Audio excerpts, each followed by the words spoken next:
Hari ini kita belajar dari firman Tuhan sesuai dengan tema yang disampaikan kepada saya adalah faith in the chaos. Ya, oke. Sebelum masuk saya kasih tahu kerangka khotbahnya hari ini.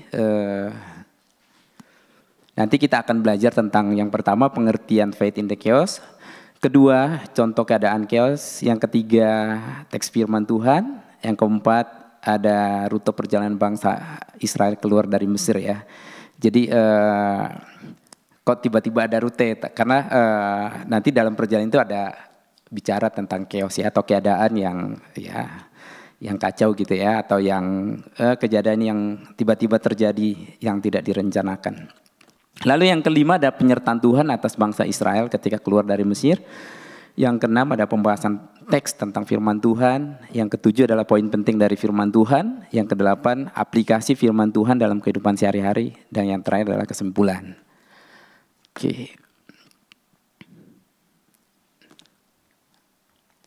Oke, kita lihat pengertian faith in the chaos ya. Menurut KBBI, iman adalah kepercayaan yang berkenan dengan agama.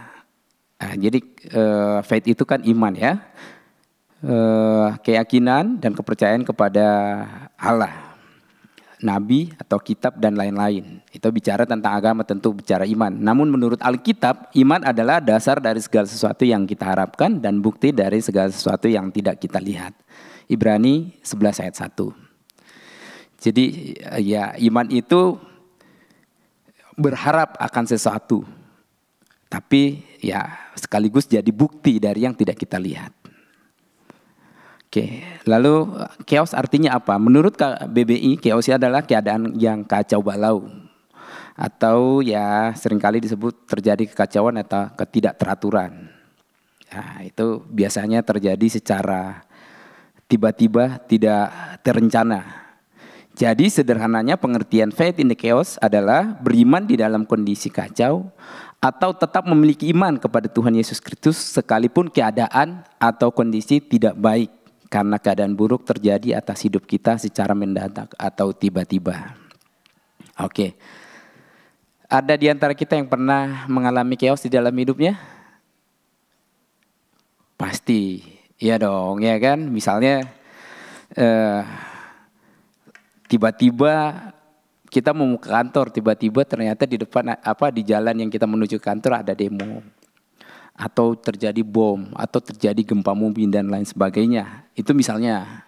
Atau kita merencanakan sesuatu, kita ingin bepergian atau liburan ke luar kota misalnya, ke Bali atau ke tempat lain.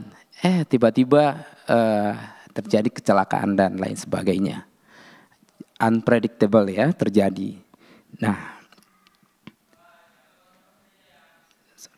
oke, sebentar ya. Oke lah. Oke, kita lanjut. Nah, itu saya kasih contoh beberapa contoh keadaan. Nah, ini teman-teman pasti bisa ngelihat ini ya. Belum lama ini ya, kerusakan pasca demo di Jakarta ya. Itu ya itulah keadaan chaos ya. Ketika unjuk rasa, ketika demonstrasi, bakar-bakaran, kita nggak bisa lalui ya, fasilitas umum dirusak. Ada lagi ketika ada demo di DPR pada tanggal 25 Agustus 2025 ada lempar batu dan bakar ban ya. Itu juga boleh dibilang keadaan chaos ya. Lalu ada juga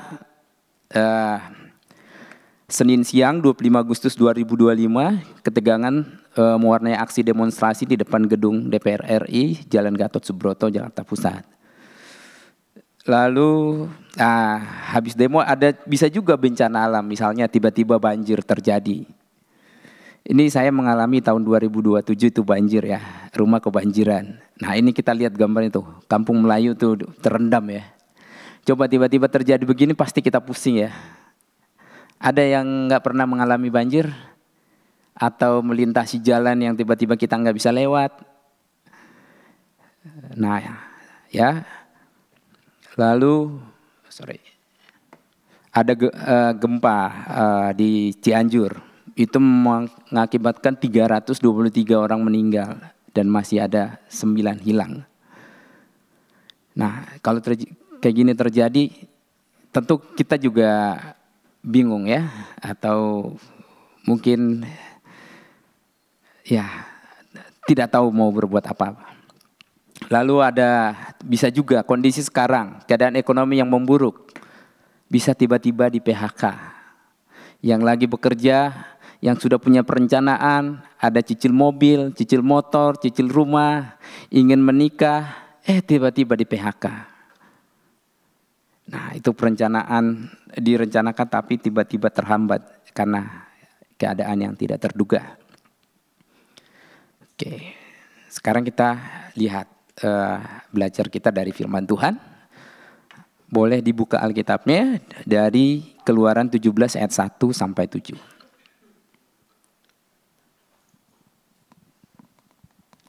Oke, sekarang sudah ada ibu ya, jadi saya panggil Bapak Ibu, saudara-saudari sekalian. Sudah ada istri saya soalnya, jadi sudah ada ibu. Oke, saya akan bacakan buat kita semua. Bapak Ibu, saudara-saudari sekalian, silakan disimak supaya kita bisa memahami nanti alur ceritanya. Baik, saya akan bacakan buat kita semua. Keluaran 17 ayat 1 sampai 7, judulnya Di Masa dan di Meribah. Kemudian berangkatlah segenap jemaah Israel dari padang gurun Sin, berjalan dari tempat persinggahan ke tempat persinggahan, sesuai dengan titah Tuhan. Lalu berkemahlah mereka di Rafidim, tetapi di sana tidak ada air untuk diminum bangsa itu. Berarti ini adalah menjadi akar permasalahannya. Jadi mulailah mereka itu bertengkar dengan Musa. Kata mereka, berikanlah air kepada kami, supaya kami dapat minum. Tetapi Musa berkata kepada mereka, mengapakah kamu bertengkar dengan aku? Mengapakah kamu mencobai Tuhan? Hauslah bangsa itu akan air di sana. Bersungut-sungutlah bangsa itu kepada Musa dan berkata, mengapa pula engkau memimpin kami keluar dari Mesir untuk membunuh kami, anak-anak kami dan ternak kami dengan kehausan? Lalu berseru-serulah Musa kepada Tuhan. Katanya, apakah yang akan kulakukan kepada bangsa ini? Sebentar lagi mereka akan melempari aku dengan batu. Berfirmanlah Tuhan kepada Musa, berjalanlah di depan bangsa itu dan bawalah beserta engkau beberapa orang dari antara para tua-tua Israel. Bawalah juga di tanganmu tongkatmu yang kau pakai memukul sungai Nil, dan pergilah. Maka aku akan berdiri di sana di depanmu di atas gunung batu di Horeb. Haruslah kau pukul gunung batu itu dan dari dalamnya akan keluar air, sehingga bangsa itu dapat minum. Demikianlah diperbuat Musa di depan mata tua-tua Israel. Dinamailah tempat itu Masa dan Meribah, oleh karena orang Israel telah bertengkar dan oleh karena mereka telah mencobai Tuhan dengan mengatakan, adakah Tuhan di tengah-tengah kita atau tidak? Bapak Ibu yang terkasih di dalam Tuhan, adik-adik, saudara-saudara sekalian, dari teks yang kita baca tentu kita lihat di sana ada permasalahan yang cukup lumayan ya. Kalau nanti saya akan bukakan juga bahwa sebenarnya mereka itu udah 3 hari nggak minum, ya, sehingga bangsa Israel itu bersungut-sungut, bertengkar dengan Musa. Tentu itu akar permasalahannya. Artinya ketika kita di dalam perjalanan tidak ada air sampai 3 hari, ya boleh dibilang kondisi jadi lain. Apa yang kita sudah rencanakan dalam perjalanan, ketika kita tidak minum, pasti kita berpikir yang tidak-tidak. Sampai bangsa Israel ini kan mempertanyakan, adakah Tuhan di tengah-tengah kita atau tidak? Tapi sebenarnya bangsa Israel sudah mengalami banyak hal tentang penyertaan Tuhan sebelum mereka menuju tanah Kanaan ketika mereka keluar dari tanah Mesir. Oke, kita lihat dulu ya sebentar. Ada rute perjalanan keluar dari Mesir ya menuju Kanaan. Di situ ada, nanti saya kasih satu lagi, ada 3. Tapi teman-teman boleh lihat itu semuanya berbeda. Cuman saya mau menunjukkan bahwa apa yang kita baca hari ini adalah ada di situ. Yang pertama itu kan kira-kira gambarannya seperti itu, dan di situ ada crossing 2 kali ya, menyeberang 2 kali. Lalu di gambar kedua tidak ada crossing tapi ada arah, dan saya hanya mau menunjukkan bahwa di situ ada Masa, Meriba, Refidim. Nah, lalu mereka itu berjalan dari padang belantara Sin menuju Refidim. Di ayat 1-nya tadi, atas titah Tuhan mereka berkemah di Refidim. Ya, nah itu gambaran rutenya. Nah, ini ada satu lagi. Nah, kalau di sini lebih ada angka 1, 2, 3 itu melihat runtutannya. Nah, di sini pun ada Refidim ya, tulisannya di situ Refidim. Tempat mereka berkemah, tempat bangsa Israel berkemah, dan di situ mereka tidak dapat minum. Oke. Nah, itu sebenarnya kalau kita lihat kan kalau dibaca di pasal sebelumnya itu, bangsa Israel harusnya bisa berjalan lewat jalan Filistin itu lebih dekat. Tapi Tuhan bilang, takutnya nih bangsa Israel balik lagi. Nah, jadi bangsa Israel ini diuji di padang gurun. Hal yang sama juga kadang-kala terjadi dalam hidup kita. Kita bisa jadi, ya, boleh Tuhan izinkan untuk boleh diuji iman kita. Baik, nah saya mau perlihatkan dulu bagaimana penyertaan Tuhan atas bangsa Israel ketika keluar dari Mesir. Seperti yang saya bilang tadi ya, sebenarnya bangsa Israel ini sudah merasakan bagaimana penyertaan Tuhan sebelum mereka sampai di tempat perkemahan tadi, di Refidim tadi ya, ketika mereka keluar dari tanah Mesir. Ketika mereka berangkat dari Sukot dan berkemah di Etam, tadi di rute itu ada, di tepi padang gurun Tuhan berjalan di depan mereka. Pada siang hari, buktinya apa? Pada siang hari dalam tiang awan untuk menuntun mereka di jalan. Jadi siang hari ada tiang awan. Dan pada waktu malam dalam tiang api untuk menerangi mereka. Jadi waktu malam ada tiang api. Mereka ada untuk menerangi sehingga mereka bisa apa? Bisa berjalan siang dan malam. Itu bisa dibaca di Keluaran 13 ayat 20 sampai 22. Nah, itu penyertaan Tuhan. Salah satu penyertaan Tuhan yang ditujukan kepada bangsa Israel ketika mereka keluar dari tanah Mesir. Sebelum keluar pun ketika di tanah Mesir kan mereka pun sebenarnya sudah menyaksikan bagaimana kuasa Tuhan. Ada 10 tula yang terjadi. Dan salah satu tulanya itu apa? Air menjadi darah. Air menjadi darah itu dipakai siapa? Pakai tongkat Musa ketika dia mukul sungai Nil, air menjadi darah.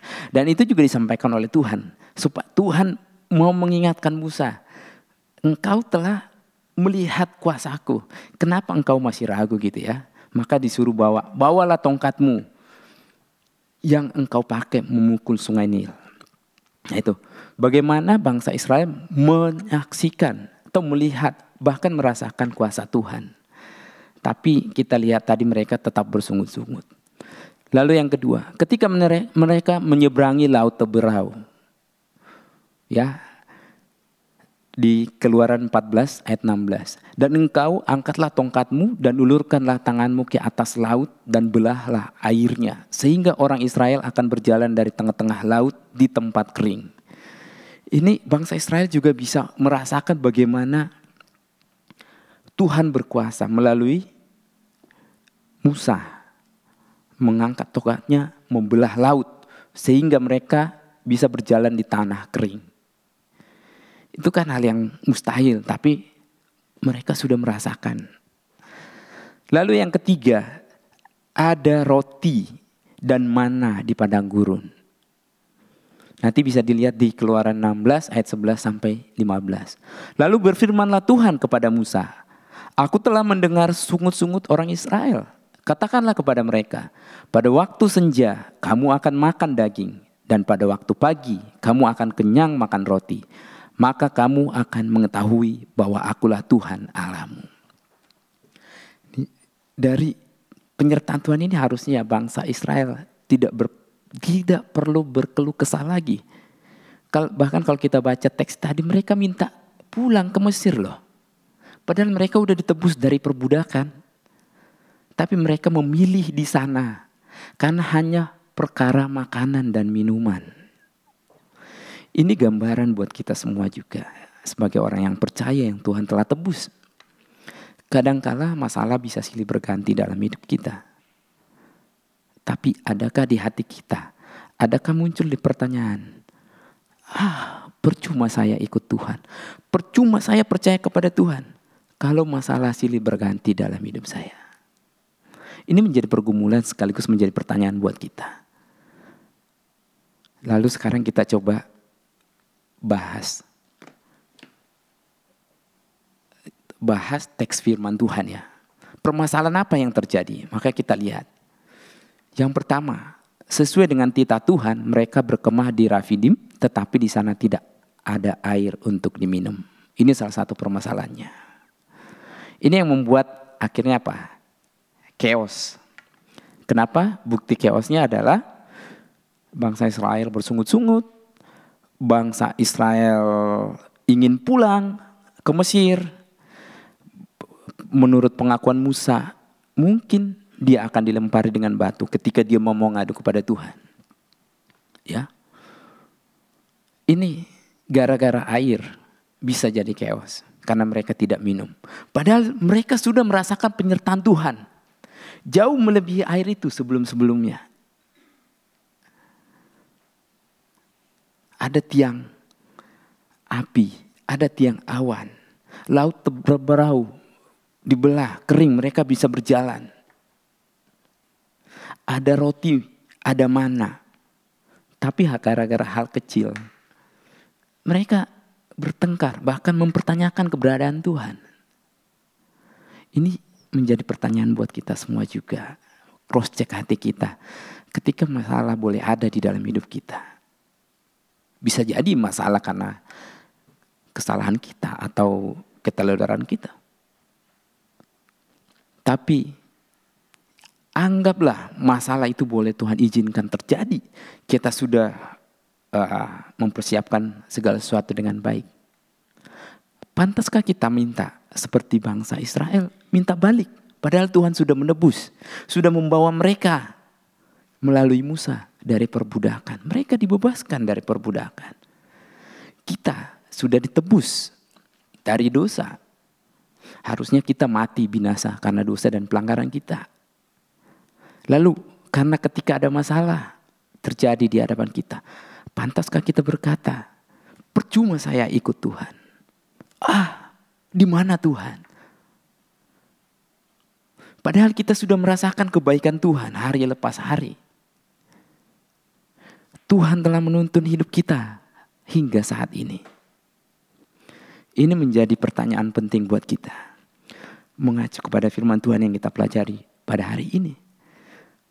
Jangan kita sama seperti bangsa Israel. Sekalipun ini adalah kadang-kala menjadi gambaran buat kita sebagai orang percaya. Kadang-kala dalam hidup kita bisa mengalami seperti ini. Bahkan kita mempertanyakan Tuhan.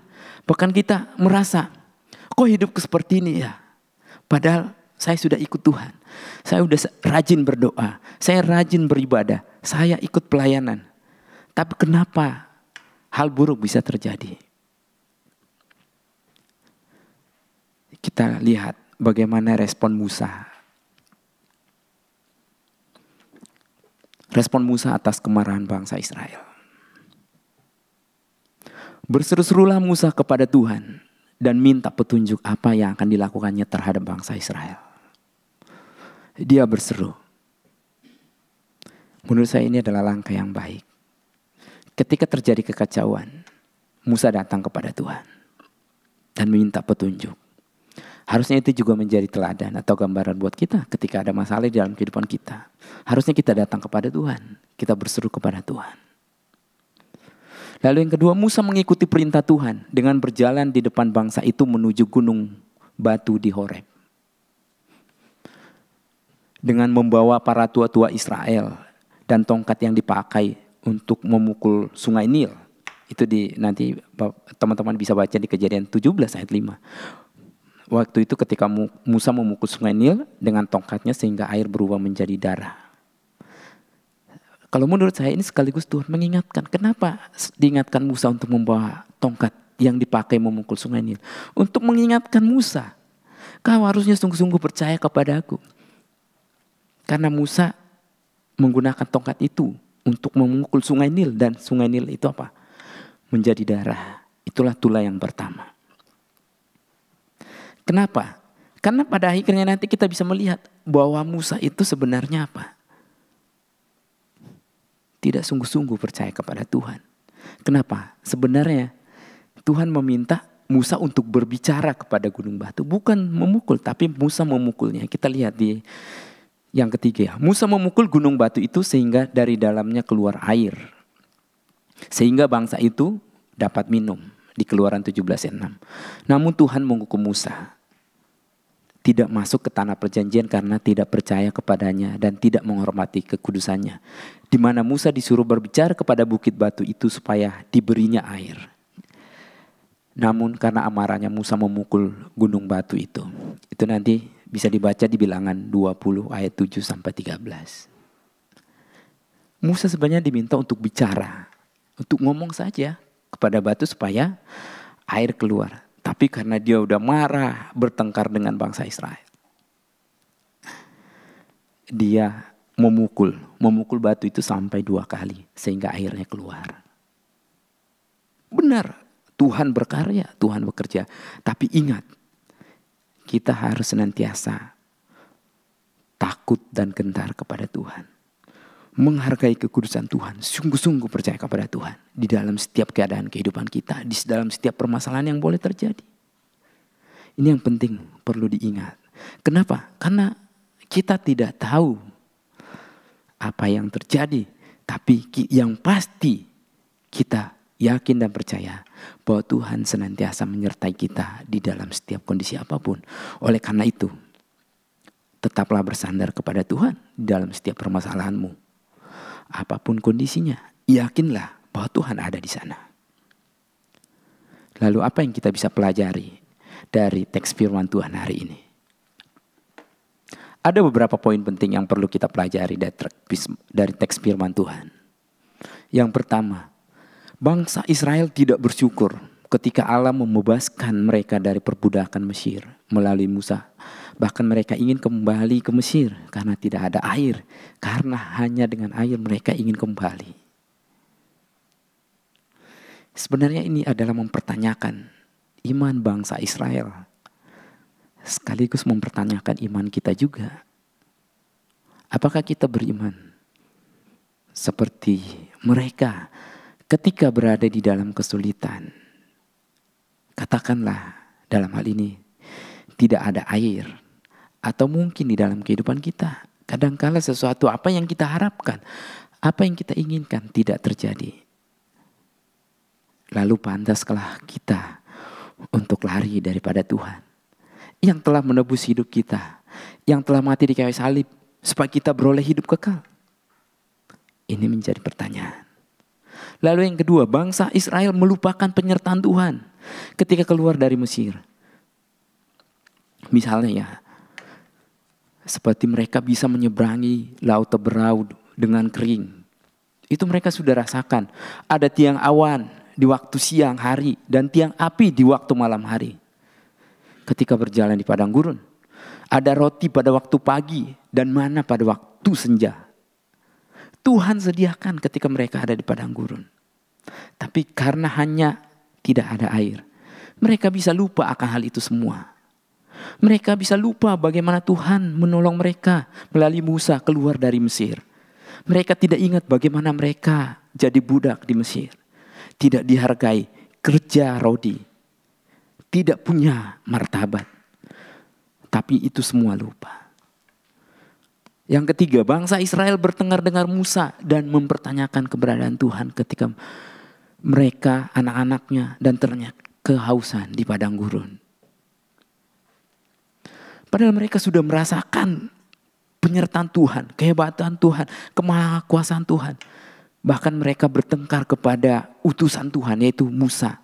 Musa adalah nabi yang diutus Tuhan untuk membawa mereka keluar dari Mesir. Tapi justru mereka bertengkar dan tidak menghargai, bahkan mempertanyakan keberadaan Tuhan gara-gara air. Di tengah permasalahan yang ada, Musa berseru kepada Tuhan untuk minta petunjuk. Ini adalah poin penting. Di dalam keadaan masalah yang begitu sulit mungkin, harus kita mengingat supaya kita datang dan berseru kepada Tuhan. Di dalam setiap masalah yang kita hadapi, supaya kita mengandalkan Tuhan dan minta petunjuk, supaya pada akhirnya kita bisa menemukan jalan yang terbaik. Lalu yang kelima, Musa mengikuti perintah Tuhan untuk berjalan di depan tua-tua Israel dan membawa tongkatnya untuk menuju gunung batu di Horeb. Supaya bisa air keluar, Musa mengikuti petunjuk atau perintah Tuhan. Ini juga adalah merupakan bagian penting yang perlu kita harus pahami di dalam hidup. Ketika Tuhan sudah memberikan petunjuk atau firman Tuhan melalui Alkitab yang kita baca, yang terus boleh mengingatkan kita supaya kita boleh hidup di dalam kebenaran. Itulah yang harus kita lakukan di dalam hidup kita, supaya kita boleh berjalan di dalam jalan kebenaran. Supaya kita tidak terpelincir atau tidak terkantuk kakinya. Ada firman Tuhan yang senantiasa, yang harus kita tahu, yang harus kita pelajari supaya kita bisa berjalan di jalan yang Tuhan mau. Namun selanjutnya Musa dan Harun tidak sungguh-sungguh percaya kepada Tuhan dan tidak menghormati kekudusannya, sehingga tidak diizinkannya mereka membawa jemaah Israel ke tanah perjanjian. Itu seperti yang saya jelaskan tadi. Musa disuruh berbicara kepada batu, tapi dia justru memukul batu dengan tongkatnya sampai 2 kali. Benar airnya keluar, tapi Tuhan tidak memerintahkan dia untuk memukul batu, bahkan tapi disuruh untuk berbicara. Karena dia tidak sungguh-sungguh percaya dan tidak menghargai kekudusannya Tuhan, akhirnya dia kena hukum. Dia tidak sampai kepada tanah perjanjian. Dia tidak diizinkan membawa bangsa Israel ke tanah Kanaan atau tanah perjanjian. Dia hanya sampai di Gunung Nebo. Lalu yang ketujuh, dari teks ini kita juga bisa melihat mata air Meriba itu tempat orang Israel bertengkar dan dengan Tuhan. Karena Musa itu sebenarnya mewakili Tuhan gitu ya. Jadi sebenarnya mereka bertengkar dengan Tuhan. Dan ia menunjukkan kekudusannya di antara mereka. Itu bisa dibaca di Bilangan 20 ayat 13. Tuhan berkuasa atas segala hal. Kalau bangsa Israel menyadari bagaimana kuasa Tuhan yang begitu luar biasa, harusnya mereka tidak perlu bertengkar dengan Musa. Harusnya mereka tidak perlu minta kembali ke Mesir. Harusnya mereka tidak perlu mempertanyakan keberadaan Tuhan. Harusnya justru mereka berdoa, sujud, datang kepada Tuhan dan meminta pertolongan Tuhan. Namun orang yang sudah mendapat kasih setia, pertolongan Tuhan tidak melakukan hal itu. Ini adalah menjadi pertanyaan sekaligus pembelajaran buat kita semua. Di dalam menjalani hidup kita sudah merasakan kasih Tuhan yang begitu besar. Ketika terjadi masalah, masihkah kita mempertanyakan kemahakasaan Tuhan, penyertaan Tuhan, perbuatan baik Tuhan yang kita rasakan dalam hidup kita? Ini menjadi pertanyaan penting buat kita. Selanjutnya kita akan masuk kepada aplikasi firman Tuhan. Ini ada beberapa aplikasi yang bisa kita hidupi ya di dalam kehidupan kita sesuai dengan firman Tuhan. Yang pertama, bersyukurlah atas penebusan yang Tuhan Yesus Kristus lakukan atas hidup kita masing-masing, sehingga kita terbebas dari kutuk dosa. Itu menurut saya adalah poin penting. Kenapa? Kalau kita tidak mengingat bagaimana Tuhan telah menebus kita, maka kita akan seringkali menjadi ego, merasa diri paling benar, sehingga kita mempertanyakan Tuhan ketika masalah bisa terjadi. Atau seakan-akan kita merasa diri paling hebat, Padahal sebenarnya kita sudah mati karena dosa dan pelanggaran kita. Kalau kita menyadari bahwa kita telah ditebus, maka kita senantiasa akan tunduk dan taat, akan merendahkan diri di hadapan Tuhan. Nah, itu penting sekali. Sehingga ketika ada masalah yang boleh terjadi di dalam hidup kita, kita tetap berserah dan mengandalkan Tuhan. Lalu yang kedua, sadarilah dalam menjalani hidup ini seringkali hal-hal di luar dugaan bisa terjadi. Misalnya bencana alam, demonstrasi, PHK, diputusin pacar misalnya tiba-tiba ya. Atau ada yang direncanakan tidak terwujud karena keadaan buruk terjadi secara tiba-tiba. Tapi ingatlah, Tuhan senantiasa menyertai kita di dalam kondisi apapun. Dan tidak ada apapun yang bisa memisahkan kita dari kasih Allah. Ini menurut saya penting. Dan teman-teman semua harus mengingat ini. Tidak ada apapun yang bisa memisahkan kita dari kasih Allah. Nanti bisa baca di Roma 8 ayat 38 sampai 39. Masalah apapun yang terjadi, ingat bahwa Tuhan senantiasa menyertai kita. Lalu yang ketiga, jadikanlah semua permasalahan yang terjadi atas hidup kita untuk menyadarkan kita bahwa kita sangat lemah atau punya keterbatasan. Oleh karena itu, perlu bergantung sepenuhnya kepada Kristus Tuhan sebagai pemilik hidup kita. Di dalam setiap permasalahan, kita harus bergantung sepenuhnya kepada Kristus Tuhan.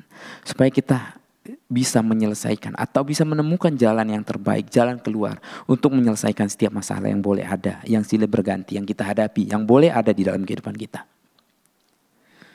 Lalu yang keempat, jangan pernah mempertanyakan kuasa Tuhan atas masalah yang terjadi dalam hidupmu. Namun jadikanlah masalahmu jadi kesempatan untuk mendekatkan diri kepada Tuhan.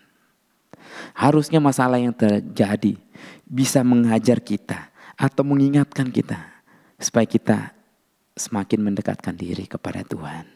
Karena kenapa? Di dalam setiap permasalahan yang ada, dari sana kita bisa belajar banyak hal dan bisa melihat betapa baiknya Tuhan boleh menyertai kita, boleh menuntun kita. Kalau tidak, kita bisa kebablasan. Iya kan? Kalau tidak ada masalah, akhirnya kita lupa diri, lupa Tuhan, dan merasa diri kita yang paling hebat. Akhirnya kita merasa, wah saya bisa hidup tanpa Tuhan. Padahal kita di luar Tuhan tidak ada apa-apanya. Oleh karena itu penting ketika kita menghadapi masalah, itu harus menjadikan kita untuk mendekatkan diri kepada Tuhan. Lalu yang kelima, sadarilah bahwa Allah turut bekerja dalam segala sesuatu untuk mendatangkan kebaikan bagi mereka yang mengasihi Dia, yaitu bagi mereka yang terpanggil sesuai dengan rencana Allah. Di Roma 8 ayat 28. Allah turut bekerja dalam segala sesuatu untuk mendatangkan kebaikan bagi mereka yang mengasihi Dia. Nah itu, bisa jadi setiap masalah yang ada boleh Tuhan izinkan untuk mendatangkan kebaikan buat kita. Untuk kita bisa belajar. Akhirnya kita lebih teliti, lebih hati-hati, lebih mendekatkan diri kita kepada Tuhan. Yang keenam, tetaplah beriman kepada Kristus Tuhan, Sang Penebus hidupmu. Sekalipun keadaan tidak baik-baik. Karena hanya Dialah pengharapan kita di dalam kehidupan ini dan tempat kita untuk bersandar. Nah itu. Sekalipun ada masalah, tetaplah beriman kepada Tuhan, Sang Penebus dan pemilik hidup kita. Karena kepada siapa kita bisa berpengharapan, bisa minta tolong? Hanya kepada Tuhan. Bagaimana Daud ketika dikejar musuh? Dia bilang, Tuhanlah perlindunganku. Dari Tuhanlah pertolonganku. Inilah juga menjadi iman kita sebagai orang percaya. Di dalam setiap permasalahan yang kita hadapi, tetaplah beriman kepada Tuhan, tetaplah bersandar kepada Tuhan, dan tetaplah minta pertolongan kepada Tuhan. Yang terakhir, kita masuk kepada kesimpulan. Ketika kita masih di dunia ini, tentu masalah pasti silih berganti terjadi dalam hidup kita. Entah itu masalah kecil atau masalah besar. Atau mungkin kita bisa sebut ya chaos. Namun satu hal yang Anda perlu ketahui adalah bahwa Tuhan selalu menyertai kita dalam setiap permasalahan tersebut. Oleh karena itu jangan melupakan Tuhan. Apalagi mempertanyakan kuasa Tuhan. dalam setiap permasalahan yang ada. Akan tetapi jadikanlah permasalahan yang ada sebagai kesempatan mendekatkan diri kepada Tuhan, sekaligus meningkatkan iman kita kepadanya sebagai penebus dan pemilik hidup kita, serta menyadari bahwa sepenuhnya kehidupan ini ada dalam kuasa Tuhan. Tadi kita lihat ya, di Roma 8 ayat 38 sampai 39 itu. Tidak ada yang bisa memisahkan kita dari kasih Allah. Dan sepenuhnya kita ada dalam kuasa Tuhan. Kiranya firman Tuhan yang boleh saya bagikan pada hari ini boleh menguatkan teman-teman semua. Khususnya muda-mudi yang masih muda, yang masih panjang untuk menjalani kehidupan ke depan. Sekalipun masalah silih berganti, sekalipun pergumulan bisa terjadi, tapi ingatlah, bersyukurlah bahwa Tuhan telah menebus kita. Yang harusnya kita mati binasa karena dosa dan pelanggaran kita, tapi kita telah ditebus dan kita bebas dari kutuk dosa dan kita beroleh keselamatan. Itu poin penting. Sehingga di dalam permasalahan yang ada, kita tidak lupa Tuhan. Namun kita tetap bersandar kepada Tuhan dan menyadari bahwa hidup kita sepenuhnya ada dalam kuasa Tuhan.